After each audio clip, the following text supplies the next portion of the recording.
Hello YouTube, this is Morgan Airspeed Prime here with my next Shadow of Kyoshi chapter analysis video. This one's going to be for chapter 11, which is called The Ritual.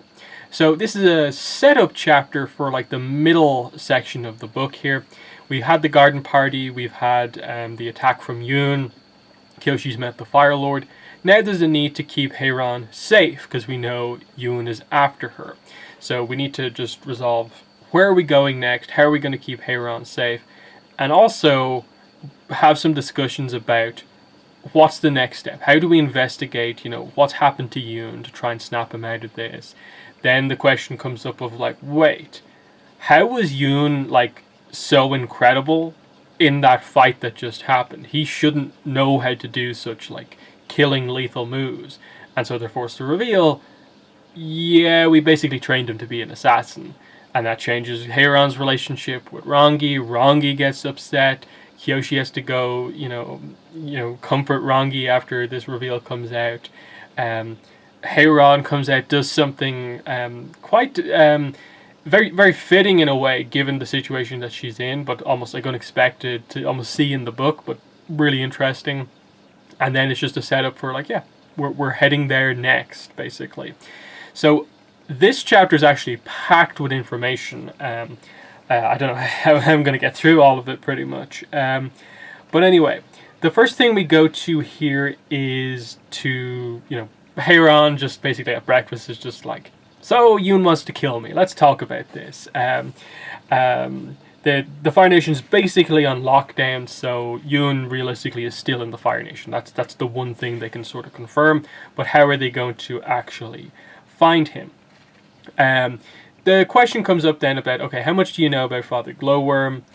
She knows the name because John's said it. That's really about it. And she sort of knows that Karuk had a previous run-in with him. That's really about it. Kyoshi, of course, is convinced that Father Glowworm has altered Yoon's mind. That's why he's able to do what he's able to do. That's why he is this way now. And Hei-Ran's just like, okay, why don't you ask Karuk himself? You're the Avatar, just communicate with your past lives. And Kyoshi's forced to admit, I can't fully reach Karuk or any other Avatar. And Hei-Ran's just like, that's not too bad. Communicating with their past lives is one of those difficult and complex feats an Avatar can perform. Successful methods and experiences have been known to vary between generations. I wouldn't advertise your problem, but I wouldn't beat yourself up about it either. So that's that. And then she comes up with an idea. I have an idea. I know a friend of Karuk's who spent more time with him after our original group went its separate ways. He used to be a fire sage stationed in the capital, but these days he maintains a small shrine in North Chungling. He's an expert in spiritual matters. He's the one who would have answers. So they're like, we can't go to the main sages because they're in the pocket of the Sowon clan, because of course Chaejin is basically the sort of like high sage more or less at this point. So they have to go to a sage that's sort of outside that structure of things. And that's how they're going to figure things out. So to try and investigate Glowworm to figure out a way to potentially change, fix Yoon, take away this possession as far as they're aware. This is when Rangi gets pretty upset about this whole thing, and it's like, wait, why are we discussing this as if we're going off on some spiritual adventure to discover that? Why aren't we talking about, the fact that the palace has been attacked, that we need to sort of shore up the security? And Kyoshi's like, I thought this was about trying to get Yoon back, our friend back. And Rangi is more on the idea of like, he just killed 4 people. Like, is he that person anymore? There is no old Yoon to get back. But Kyoshi still argues, he's possessed. I'm convinced of it. And Hei-Ran has to be like, Lieutenant, stand down. Because, of course, she typically refers to her daughter by her rank more than anything. But Rangi actually stands up this time and is like, no, mother, I'm going to speak my mind here. She's tired of all this guessing about spiritual matters and stuff like that, and instead she wants clear-cut military plans to defend Hei-Ran from a further attack coming in. That's why she's so upset here, because Hei-Ran is the one at risk, her mother. And she wants to help Yoon, but she has to focus on the fact that he is the one coming after Hei-Ran. And then she also points out an interesting point here. I mean, he shouldn't have been capable of half the things he did last night. He infiltrated the capital, murdered Liu, single-handedly foiled the entire security force of the royal palace. It doesn't make sense. Yun is a diplomat and a talented earthbender, not some kind of trained killer. And immediately, Hei-Ran, no question, just responds to this. He is. He is a trained killer. And everyone's like, what? And so she tells the story. This completely explains the whole Master Amok thing from the first book. Like, what was he about? Like, an assassin training Yun? What was the poison training stuff about? It's because Jeonju basically decided that the way he wanted the Avatar to be in terms of their training was to be someone who could defend themselves from anything. And so that's why Yun was trained to be able to protect himself from so many threats. That's why they did the poison training. They taught Yun how to do poisons himself, how to assassinate people, hand-to-hand combat, how to kill people with knives. They go through it all here completely, getting across this idea that to be practical as the Avatar, that Yun had to become this killer, capable of killing when he needed to, because that was Jeonju's approach. And Hei-Ran went along with it because she thought it would be best for the Avatar's protection in the long run. I like this moment here of just, I think it's Rangi who says this. A spirit didn't turn Yun into a monster. You did. And as Hei-Ran attempts to apologize, Rangi does something very unexpected here. She grabs the table and just completely flips it over. And doesn't just like turn it over within the room. She launches the table over the balcony. So it goes out over the balcony and falls down to the ground. Nearly kills someone, basically. That if anyone was underneath this, it falls so much, it would have absolutely taken someone out. And so Rangi sort of runs off, so angry and upset about what's just happened here. They quickly clarify no one has actually been hurt by this. Kyoshi, before she goes after Rangi, does ask the question. Hei-Ran knows exactly what it is. Kelsang didn't know. We took great pains to conceal such matters from him. He would have confronted the rest of us earlier had he found out. And Kyoshi also says something pretty harsh to Hei-Ran here as well. And then maybe the rest of you would have killed him sooner too. So Hei-Ran looking pretty bad in all of this as well. That it turns out it wasn't just that she sort of just went along with everything in the previous book, but was also completely okay and aware that Yun's training as the Avatar was also assassination training also. Now, admittedly, it's an interesting one for Kyoshi, given that she herself has also basically had assassination training, so from Lao Ge, but that's a whole separate thing. She chose that herself. In this case, it's the people training the Avatar decided to turn him into to be this way. So once his mentality has changed, he now has the skill set to take anyone out he wants. This is how he has this sort of stealth ability to sort of now show up anywhere, do whatever he wants, and he can be so lethal, just like Jeonju was in the first book. So very interesting. But yeah. Kyoshi goes after Rangi, and she finds Rangi in the stables, basically sleeping next to Jimpa's bison. They get across this idea that she sort of was like brushing him a bit, but only like brushed half of him before she got like too upset about the whole thing. And a lot of big things for Rangi come out here. She's just found out that like her mother has also done this other like dishonorable stuff as well. And again, because Hei-Ran has already talked about how Rangi will never as a person be able to bring herself to do these type of things, this is just another thing that further separates Hei-Ran from Rangi. They're otherwise known to be so similar, but now we're finding out that their approach to things is so different. Rangi is ultimately one of the most innocent characters in the series in a way, because she has such an idealistic view of the Avatar, the way things should be, and is unwilling to make the brutal decisions like a Jeonju, like a Kyoshi now will, and like Hei-Ran is willing to do. So Rangi asked the question, why didn't you stop him? And Kyoshi's like, you mean Jeonju? No, Yun. Why did you freeze up and not attack him? And it's so interesting, the stuff that they bring up here. You had so many times to try and attack him with your bending, but you didn't take them. Why is that the case? And Kyoshi's like, what should I have done then? Kill him in cold blood like I did Zhu Ping on? Put him down like a rabid animal? He's our friend. And Rangi once again points out, you have the opportunity to debate. I don't, because he's coming after my mother, so by default I have to protect her over my friend.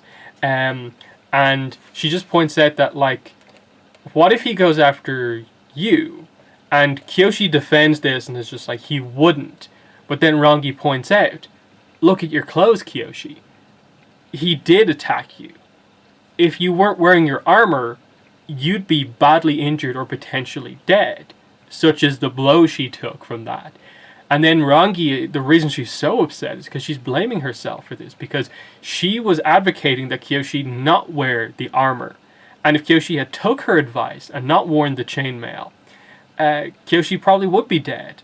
And so she's blaming herself for that as well. And so she's just so fearful about, in this case, Yun is coming after the two most important people in her life, her mother and Kyoshi. And she's only just got both of them back into her life here, and now she's at risk of losing them again. And, there's just a nice moment as they kind of come back together again here. They just talk. They get over the anger of this situation. And this is when... just before this scene ends, we do get some pretty interesting information here. We get Kyoshi's exact age here. I thought we could begin moving forward, like how the traditional Avatar calendar counts the days. Did you know it's technically the 6,454th day of the era of Kyoshi? So I believe when I first read this, I did the calculation, and it's I think it works out at around 17.6. So Kyoshi's just over 17 and a half, I think. I may be misremembering that, but either way, it works out as roughly being 17 and a bit. So that confirms her age. We already knew that, but it's nice that age to the day here in this book is quite fun. Yeah, and then Kyoshi to completely break the situation here, to get them back on normal terms, is just you threw a table off a balcony. And Rangi's just I can't believe I did that. I could have killed someone. It's so embarrassing. And it was in the Fire Lord's, palace. What if I hurt the Fire Lord? And Kyoshi's just I no longer hold the title for the worst breach of manners in the Four Nations. And I'm never ever going to let you forget it. For as long as you live, for as long as I live. So they just agree on this, that for once in their relationship, Rangi now has the title of she's done the most crazy thing of the two in doing that. So that's what we get. Yeah, from here, this is when Zoryu arrives and is just are you two in there? Can we talk? And this is where Hei-Ran, this is what the title of the ritual is for. Hei-Ran performs this ritual in front of Rangi. It says here, Atuat is my second and the Fire Lord is my witness. She sank to her knees on the grass. She reached behind her and unsheathed a wickedly sharp knife.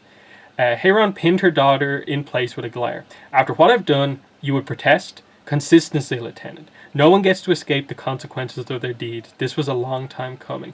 She grasped her top knot with one hand and placed the edge of the knife on it carefully. For failing to recognize the true Avatar, she said, holding Kyoshi's gaze. For not protecting my friend Kelsang. Hei-Ran looked to the Fire Lord. For letting my former pupil dishonor our nation. And finally, Rangi. For not being worthy of my daughter's esteem. With one swift stroke, Hei-Ran lopped off the bundle of hair and tossed it on the ground before her. So, this is this whole honor ritual here in the Fire Nation. Hei-Ran chops off her top knot to show that her honor is gone because of all these decisions from the past and more recently here. It's revealed in a little bit towards the end of the chapter. There's more to this than just, the whole honor of the situation, but to help things going forward. But either way, Hei-Ran, as a Fire Nation citizen, feels the need to do this in front of Rangi. And so she says to her, it's done. You hold this family's honor in your hands now. You'll take far better care of it than I have. So she just, uses the knife to sort of tidy up her hair into her new sort of shorter hairstyle. But that's the situation that we now have. A honorless Hei-Ran going around with everyone, of course.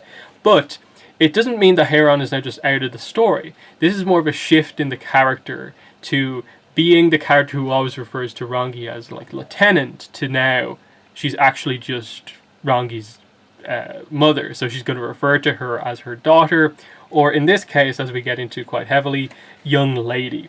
So she confirms to them all they're going to northern Chungling so Kyoshi can go to meet with Kuruk's old friend, the previous fire sage. And they're like, 5 people are coming. Who is this? And so this is where it's decided that, like Kyoshi and Rangi left to avoid Jeonju, they're all going to go on Jinpa's bison to avoid Yoon.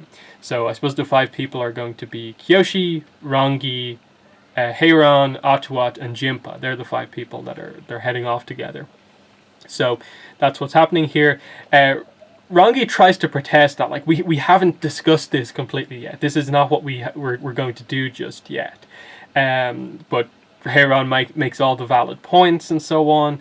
And this is where Hei-Ran sort of snaps at Rangi here as her mother. But nothing. I may have no rank now, young lady, but you are still my daughter. I'm telling you that we're going on this trip, and I don't want to hear any further complaints spewing out of your mouth. Now hush. And Kyoshi's reaction to this is amazing. Young lady, Kyoshi has seen the headmistress give lieutenant orders before, but this was some kind of new and frightening relationship that had been unshackled. Rangi's mouth bent into a shape Kyoshi didn't even know it could achieve. And then Atuat in the background is just like, yay, I'm now an official Avatar companion going on a trip with the Avatar. I'm going to get one of those fancy ink paintings of us commissioned for posterity, so that's what's going on here. And then to further achieve the dynamic that they're going for here, they double down on, we're now going to get a very sort of mother critical of her daughter approach with the dynamic between Hei-Ran and Rangi. You call this grooming? You haven't even finished the job on Yin Yang, and so on.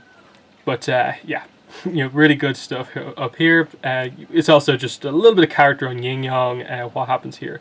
A bag of grain tears open, and Yin Yang just immediately starts eating it. And they're all just this weird stuff happening in front of the Fire Lord, and they're like, yeah, our group is going to save the day despite this chaos that's happened just in front of you. And then the last page of the chapter is Hei-Ran and Kyoshi sort of talking one-on-one. She says, it's not enough and you know it. What isn't? My hair, my honor, they're not enough to balance the scale. There's no escaping the past. Yun is the sin of my generation. Come back to haunt us. One way or another, he will catch up to me. Rangi may view this trip as traveling for my protection.